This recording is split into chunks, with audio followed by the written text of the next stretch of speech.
What's going on, guys? Welcome back to WWE Network and Chill, where every single week I, Graham G.S. Matthews, break down all the original content I watch on the WWE Network, and we have an absolutely stacked week coming up of Network and Chill. So today we're talking about the day of from Raw Reunion 2 weeks ago. Also last night on the network, a new episode of Ride Along debuted, or not Ride Along, excuse me, Table for Three. I think it was with Ring of Honor people. I forgot with who because I haven't watched it yet. I still have to watch that and review it for Friday.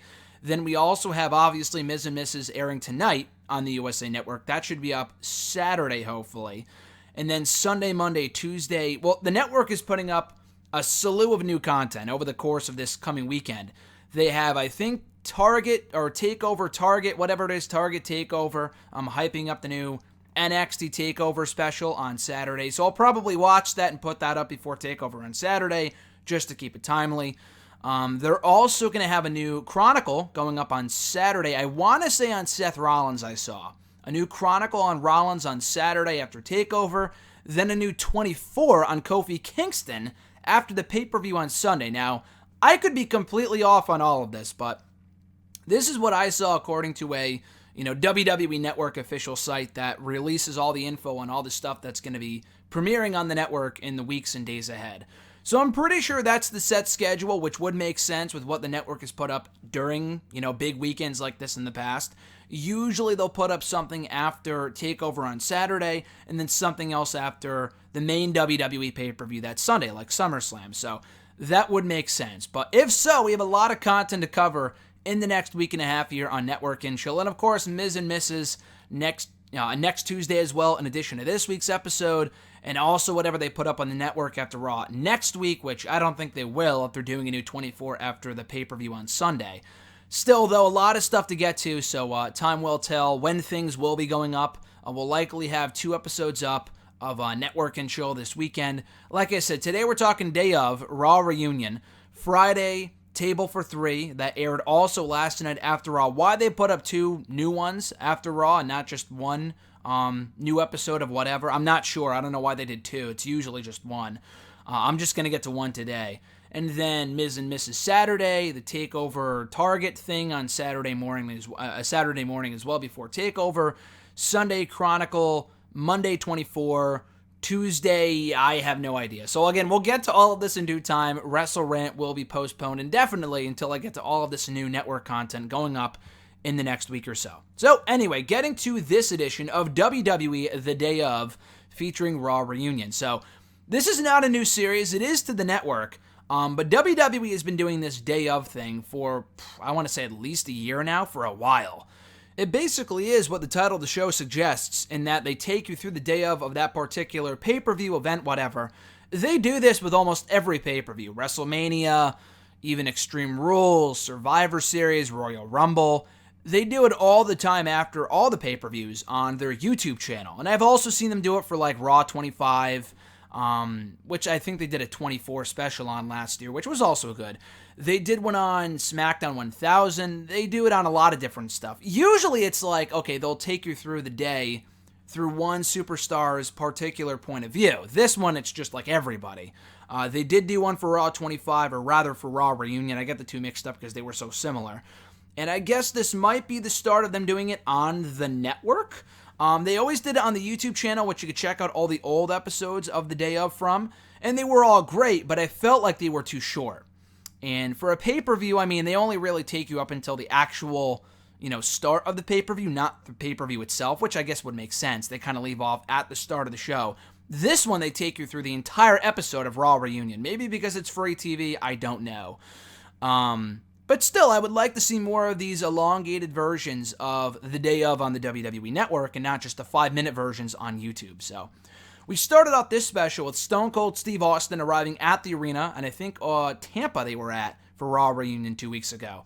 He arrives at the arena in Tampa with his own IPA, which he was drinking at the end of Raw. I heard that sales for his beer were up because he was promoting it on the actual show, drinking it with the rest of the legends, so that would make sense. But yeah, he talks about his IPA, bringing it to Raw Reunion with him.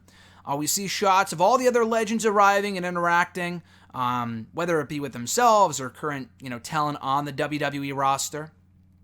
Stone Cold talks about being happy to be a part of the WWE history and how WWE's been around for so long now and how he could just be a small part of that. I mean, let's face it, he was being modest. He's been a big part of WWE's history over the last 50, 60 years.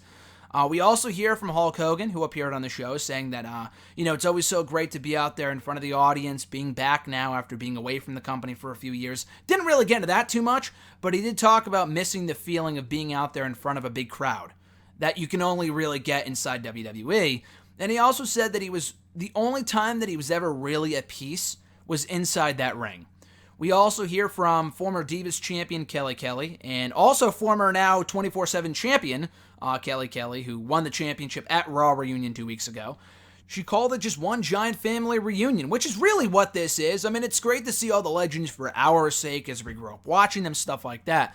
But it's particularly cool, I'm sure, for the talent themselves to see a lot of people they haven't seen in a long time or for the first time. So I think it's really, honestly, more for them than it is for us. I think it's a win-win. But yeah, it really is a family reunion when you think about it, to have all these people from various eras over the course of WWE's history. Anyway, we see Mick Foley, and he talks about how he's been interacting with people from the Attitude Era all day and seeing some NXT stars and giving advice to them. He also says he runs into Becky Lynch. We see him interacting with Becky Lynch backstage. And he goes up to Seth Rollins at ringside at one point, and he says, hey, the man asked if I can go see, she invited me to go see The Lion King with you guys. And Rollins is like, yeah, sure, why not? And just the idea of Seth Rollins, Becky Lynch, who have been dating for a while now, and Mick Foley going to see The Lion King together is pretty fucking cool. I just thought that was amazing for whatever reason. We also see Stone Cold running into Ricochet backstage, running into Eric Bischoff. Those guys interact and catch up. Stone Cold also runs into John Cena, who is at Raw Reunion, says that he's proud of John Cena. And Cena, despite the fact that he's been in the business now for almost 2 decades, it is still super cool to him to get an endorsement from Stone Cold Steve Austin. Doesn't get much cooler than that. We also see Jimmy Hart doing a photo shoot, and he talks about, I always got to stay in shape in case they call me to do whatever, which is never going to happen. I mean, Jimmy Hart's like fucking 60-something years old at this point. When did they last use him on TV for anything? But I just thought that was funny. Becky Lynch, again, we see her interacting not only with Mick Foley, but Stone Cold Steve Austin. And you can't really make out the conversation they're having. You only really hear a small part of it. But it sounds like Becky Lynch asks Stone Cold about getting the itch to get back in the ring, which is really cool. Again, obviously he says no, not that I would think that we would ever see a Becky Lynch Stone Cold Steve Austin match, but to just see that interaction between Becky Lynch and the person that she kind of idolized and kind of modeled herself after on WWE TV in the last year, I thought was awesome. We also see Rob Van Dam, who made his return to WWE TV after 5 years.